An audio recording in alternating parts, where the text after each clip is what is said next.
வணக்கம் நண்பர்களே. இது வெறும் விளம்பரம் அல்ல. இது குடியை விட முழு விருப்பம் இருந்தால் மட்டுமே அதிலிருந்து மீண்டு வாழ்ந்த எத்தனையோ மக்கள் உள்ளார்கள். நீங்கள் விரும்பினால் மட்டுமே அதை மாற்ற முடியும். விருப்பமுள்ளவர்கள் இந்த தொலைபேசி எண்ணை அணுகவும். நிச்சயமாக உங்களுக்கு வாழ்க்கையில் மாற்றங்கள் ஏற்படும்.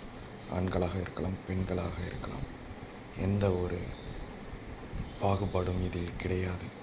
ஜாதி மதம் எதுவும் அடிப்படையில் கிடையாது. மத சம்பந்தமற்ற ஒரு விஷயம். வாழ்க்கையில் குடியை விட்டு வெற்றி அடைய இது ஒரு மிகப்பெரிய வழிகாட்டி. நன்றி.